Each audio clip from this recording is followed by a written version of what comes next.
पता नहीं किस जन्म की दुश्मनी निकाल रही है मुझसे। ऐसी छुई मुई बनकर बैठी रहती है, जैसे मेरे आने से पहले 8-10 नौकर चाकर आगे पीछे फिरते रहते थे। थोड़ा बहुत हाथ पैर हिलाने से कौन सा शरीर घिस जाएगा इनका। सब कुछ मेरे भरोसे छोड़कर बैठ जाएंगी। बाहर से थक कर आओ और फिर घर में आते ही रसोई में लग जाओ। वंदना खींचते हुए अपना सारा गुस्सा रसोई में बर्तनों पर निकाल रही थी। ऐसा नहीं था कि उसकी सास रुक्मणी जी को बहू के बड़बड़ाने का भान नहीं था, लेकिन वो भी ठिठाई पर थीं। बहू की बड़बड़ाहट को एक कान से सुनकर दूसरे कान से निकाल रही थीं। वंदना एक पढ़ी लिखी लड़की थी। उसका सपना था कि वो अपने पैरों पर खड़ी होगी।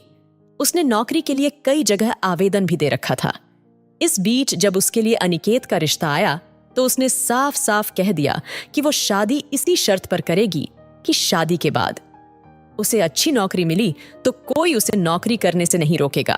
आखिर इतना पढ़ने लिखने के बाद वो घर पर नहीं बैठ सकती।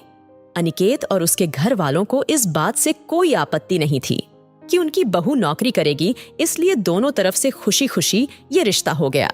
शादी के कुछ दिनों बाद ही वंदना का ज्वाइनिंग लेटर आ गया।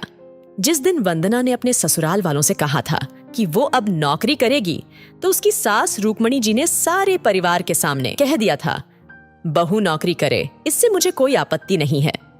मैं ये भी नहीं कहूंगी कि वो पहले सारे घर का काम करे फिर नौकरी पर जाए, लेकिन मैं भी अब पहले की तरह पूरा घर नहीं संभाल सकती। मुझे सब कुछ मंजूर है, लेकिन मुझसे ये उम्मीद मत करना कि मैं बहू को रोटियां बनाकर खिलाऊंगी। मुझे पता है कि अगर मैं एक बार इस भंवर में फंस गई तो जिंदगी भर नहीं निकल पाऊंगी। उस वक्त सबको रुक्मणी जी की बातें सुनकर हैरानी तो हुई थी। उनके पति ने तो ये भी कहा कि मुझे नहीं पता था कि मेरी सीधी सरल पत्नी भी सास बनते ही अपना रूप बदल लेगी। लेकिन इन सब बातों का रुक्मणी जी पर कोई असर नहीं हुआ। वो तो अपनी जिद पर अड़ी थीं। खैर, वंदना को तो नौकरी करनी ही थी, क्योंकि घर के थोड़े से काम के लिए वो अपनी इतनी अच्छी नौकरी तो नहीं छोड़ सकती थी। वहीं उसके पति और ससुर जी ने भी नौकरी की इजाजत दे दी थी, तो वो फिर कहां रुकने वाली थी। इस समस्या का ये हल निकाला गया कि घर के कामों के लिए एक काम वाली और खाना बनाने के लिए कुक रख ली गई। खाना बनाने वाली सुबह और शाम का खाना बनाकर चली जाती। वंदना का काम था ऑफिस से आकर बस खाना परोसना। यूं ही दिन निकल रहे थे। वंदना की शादी को 2 साल हो चुके थे। अब तो वंदना और बाकी सब घर वालों को इस रूटीन की आदत हो गई थी। लेकिन मुश्किल तो तब होती थी जब कभी खाना बनाने वाली छुट्टी ले लेती थी। ऐसा ही कुछ इन 2 दिनों से हो रहा था, जिस कारण से वंदना खींची हुई थी। ऑफिस से आकर रोटियां बनाना उसे बहुत बड़ा बोझ लगता था।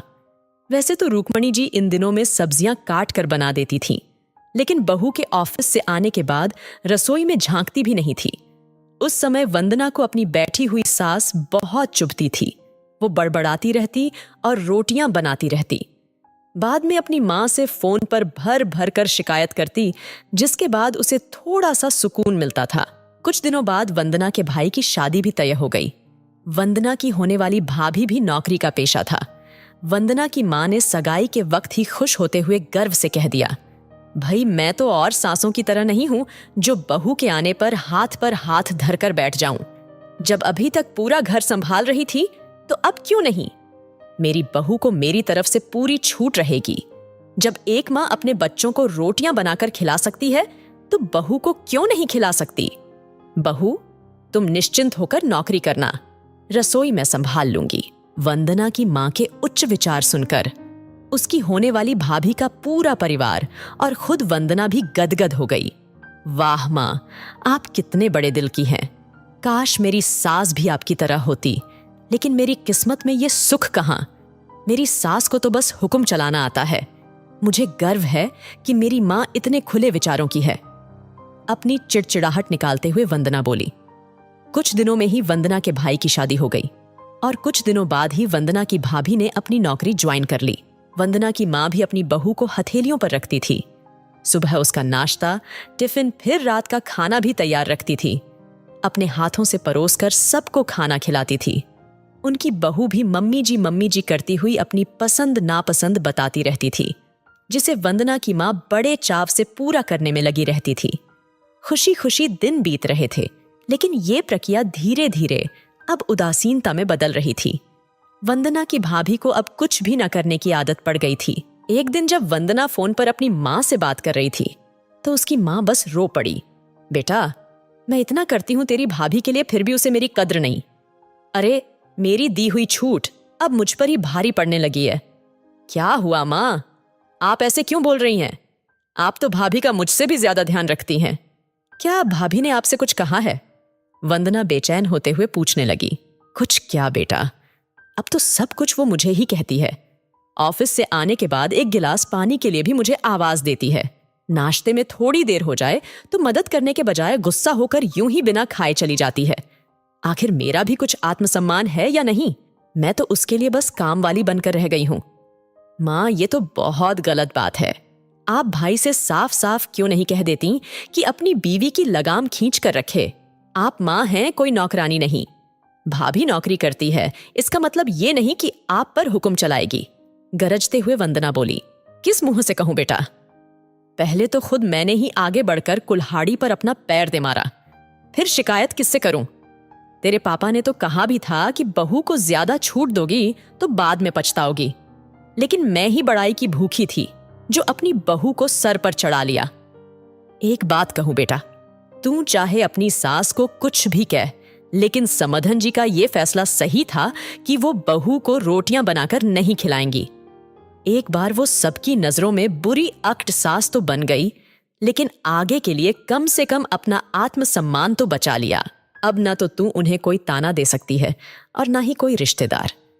काश मैंने भी शुरू से ही ये घर गृहस्थी की पूरी जिम्मेदारी अपने सिर पर लेने से इनकार कर दिया होता तो आज मेरा ये हाल ना होता। माँ की बातें सुनकर वंदना निशब्द हो गई। भारी मन से उसने फोन रख दिया। बाहर हाल में आकर देखा तो सास ससुर आराम से बैठकर बातें कर रहे थे। बातें करते करते उसकी सास अपने नाखूनों पर नेल पेंट लगा रही थी, जिसे देखकर ससुर जी उन्हें चिढ़ा रहे थे। अब बुढ़ापे में ये फैशन करके किसे दिखाओगी? मेरी तो नजर भी कमजोर हो गई है। किसी को नहीं दिखाना मुझे, मैं तो अपनी खुशी के लिए लगाती हूँ। सारी उम्र तो घर गृहस्थी में उलझी रही, अब अवकाश का वक्त आया है तो अपने शौक तो पूरे कर लूं। पता नहीं कब भगवान के घर से बुलावा आ जाए। वंदना की सास मुस्कुराते हुए बोली। पता नहीं आज क्यों वंदना अपनी सास की बातें सुनकर चिढ़ नहीं रही थी, बल्कि वो भी मुस्कुरा उठी। सही तो कह रही हैं मम्मी जी, एक गृहिणी को अपने लिए वक्त ही कब मिलता है? पहले अपने बच्चों को पाल पोस कर बड़ा करो, फिर कामकाजी बहू आ जाए तो उसे और उसके बच्चों को संभालो। काश मेरी माँ ने भी मेरी सास की तरह पहले ही कह दिया होता कि बहू को रोटियां बनाकर नहीं खिला सकती।